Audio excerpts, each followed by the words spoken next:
She gets nothing. Dad cut her out of the will completely, my sister declared the moment I walked into the room. Around the table, our relatives exchanged smug glances, convinced I'd been erased from the family legacy.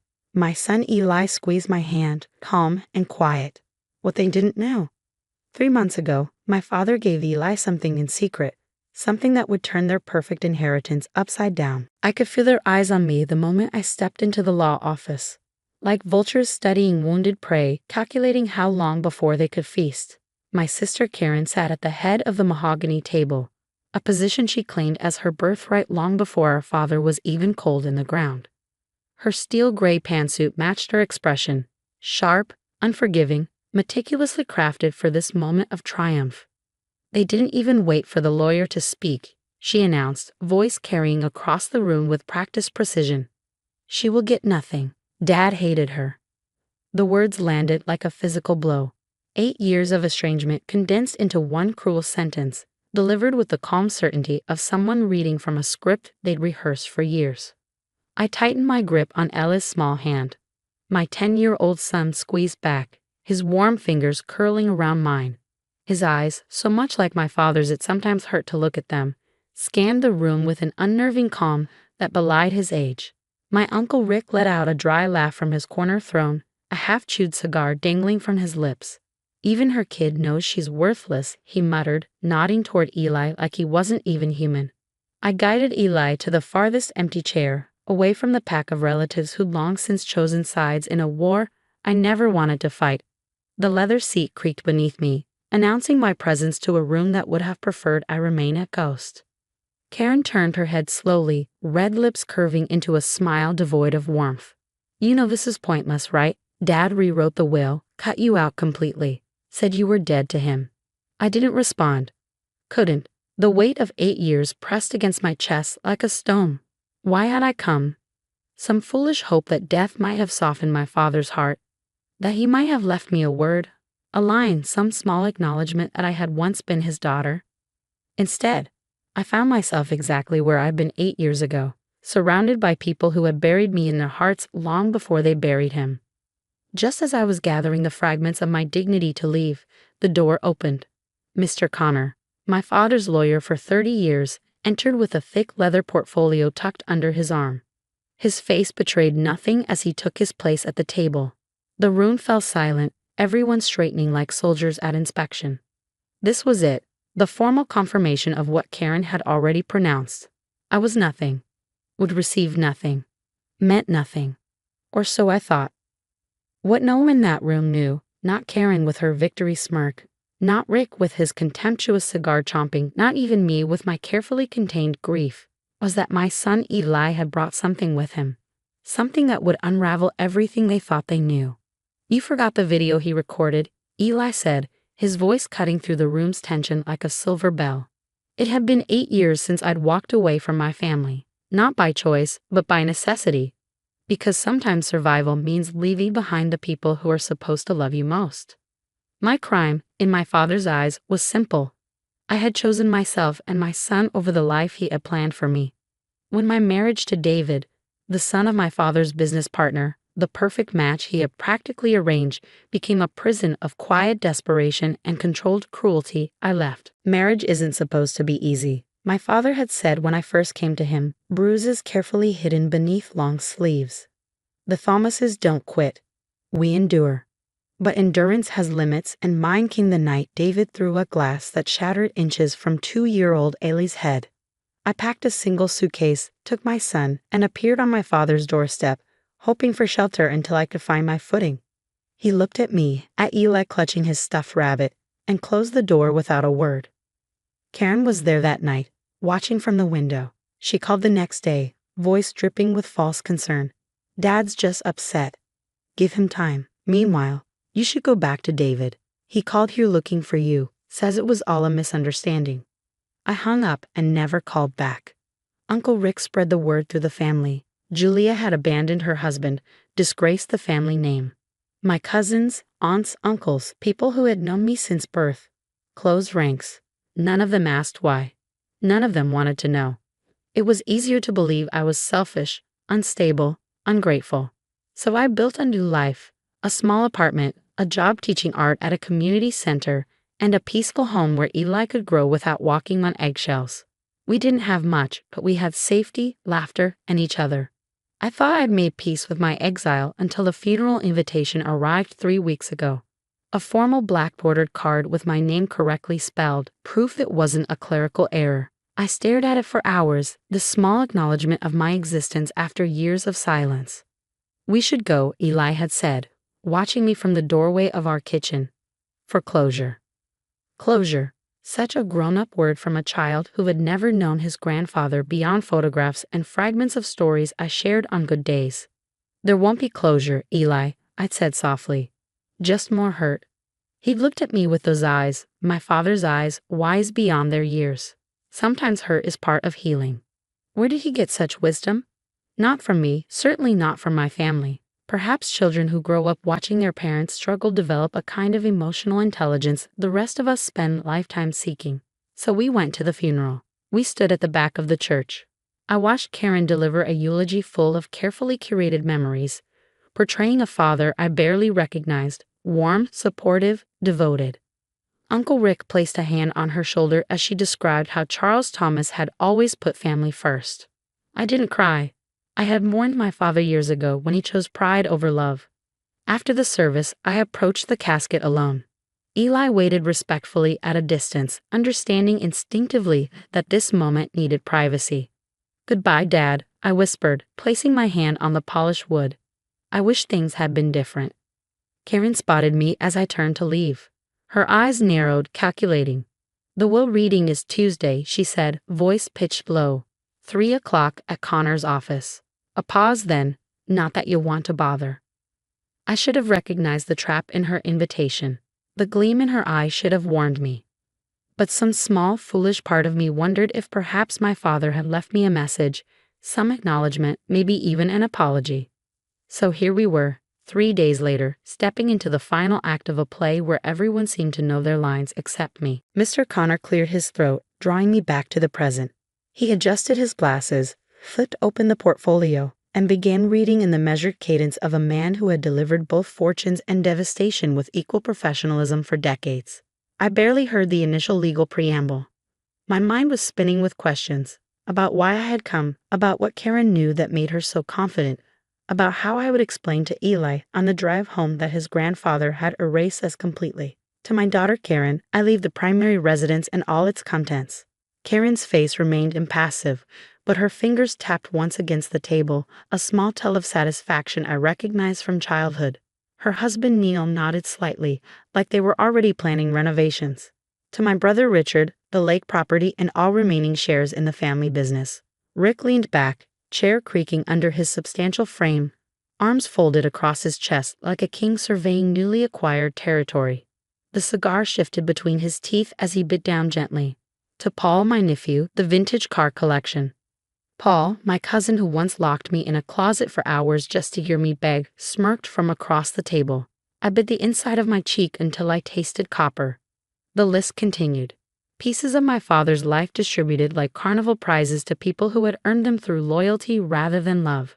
Each bequest confirmed what Karen had declared. There would be nothing for me. And then came the moment I'd been dreading. And as previously declared, my daughter Julia will not receive. "You forgot the video he recorded." Eli's voice cut through the room like a bell, clear and untroubled. The lawyer's words died mid-sentence. Every head turned toward my son, who sat perfectly straight in his oversized chair. I stared at him, confusion flooding my brain. "What video?" I whispered. But Eli wasn't looking at me. His attention was fixed on Mr. Connor, steady and certain. He reached into his backpack and pulled out a small white envelope, slightly crumpled but sealed tight. My name was written on the front in my father's unmistakable handwriting. Beneath it, "For the lawyer only if it gets ugly." I stared at the envelope in my son's hands like it was radioactive. The room had gone completely still. "Eli, where did you get that?" My voice barely carried. He looked up at me, expression soft but confident. "Grandpa gave it to me when we visited him. He told me to keep it safe." My heart stuttered. He gave it to you." Eli nodded. "The day we visited him, just me and him. You were at work." The memory clicked into place. 3 months ago, Eli had asked if he could go with our neighbor Mrs. Sandoval to drop off a painting at my father's house. She had called out of the blue, saying she had commissioned a landscape of the old family lake house, and thought my father might want it. I'd hesitated, but Eli had been so eager. It was the first time I'd let him go without me. I had no idea they'd even spoken. Mr. Connor reached across the table. "May I?" he asked gently. Eli handed the envelope over without hesitation. The entire room leaned forward as Connor opened it, revealing a USB drive and a folded note in my father's handwriting. The lawyer's composure cracked just slightly as he read the note. He nodded slowly, then looked up at the expectant faces. "There is a video message from Charles Thomas, recorded before the final version of this will," he announced. It was sealed with instructions to be played only if this situation became contentious. Karen scoffed, her perfect mask slipping. "This is ridiculous. He didn't say anything about a video." "We don't know what's on that thing," Rick interjected, voice harder now. "Could be fake." Connor raised a hand. "It's timestamp authenticated. I recognize the handwriting and signature. Per his instructions, I'm legally bound to play it." He plugged the USB into his laptop. The screen flickered to life, revealing a black frame with a single word: play. The air in the room changed. No one spoke. No one moved. I gripped the arms of my chair, knuckles white. Connor hit the spacebar. The screen went black for half a second, then flickered, and suddenly there he was, my father. Older, thinner, sitting at his desk wearing the navy sweater I'd sent him for his last birthday, the one I never knew if he'd worn or thrown away. His hands were folded, his expression not cold, just tired. He looked straight into the camera and began to speak. "Hi, Julia." I didn't breathe. "If you're watching this, I'm gone, and I'm guessing things didn't go well at the reading." His hands were clasped in front of him, fingers twitching slightly, a nervous habit I had inherited. "I didn't expect peace between you and the family. I know what they think of you. Hell, I know what I said about you." He looked down, swallowed hard. And I was wrong. My breath caught in my throat. My nails dug into the armrest. "I believed what Karen told me. I believed Rick. I believed that you left because you didn't care. I didn't ask questions. I didn't listen to you, not once. You tried, and I shut the door in your face. On you and Eli." Karen shifted sharply in her chair. I didn't look at her. I couldn't. I thought being strong meant being proud. That if you walked away, it was betrayal. But strength, his voice cracked, just barely, strength is showing up. It's protecting your child, and you did that. You did what I couldn't. His eyes glistened. My vision blurred. I met Eli one day when he stopped by, just the two of us. That kid. A ghost of a smile touched his lips. He didn't say much. But when I asked him about you, he just said, "My mom is the safest place in the world." My hand flew to my mouth, a sob threatening to break free. "I lost you, Julia. I see that now.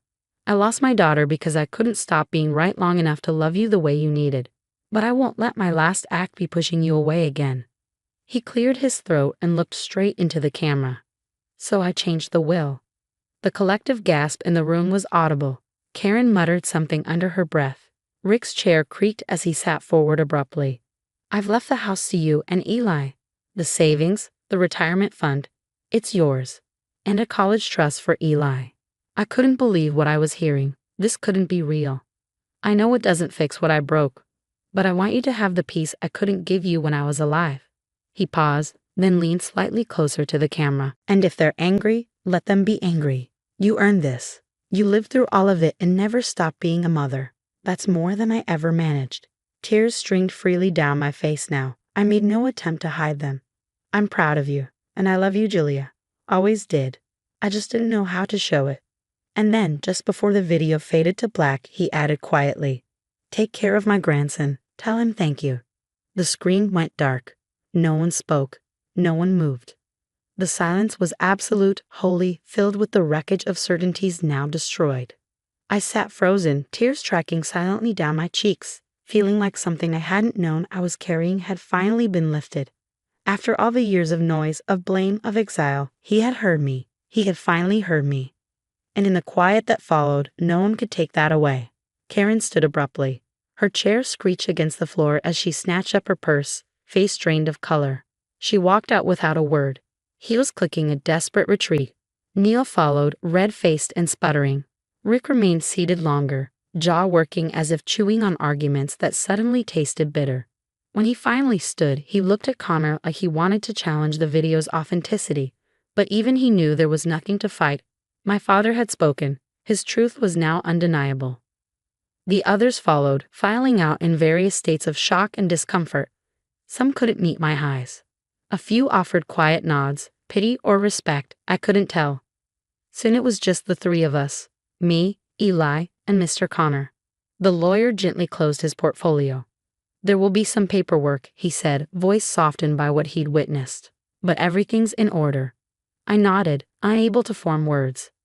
Connor gave a small, genuine smile and left us alone in the room. The silence that followed wasn't the same kind I had grown used to over the years.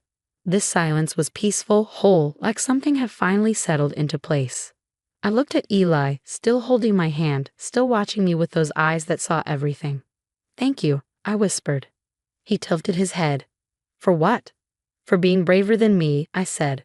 "For holding on to something that mattered when I was ready to let it go." He smiled, my father's smile, without the hardness years of pride had etched into it. "I just wanted you to hear him." And I had, not just in the video, but in the shift that came after, in the peace that filled the room once everyone else had left with their shattered expectations. That's the thing about truth. It doesn't always come when you want it or how you expect it.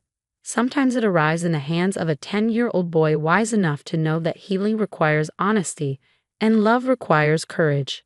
I didn't walk out of that room broken. I walked out holding my son's hand, with my father's words echoing in my heart. I walked out whole, carrying not just an inheritance of property and money, but the far more valuable legacy of knowing that in the end, truth had found its voice. And sometimes that's enough.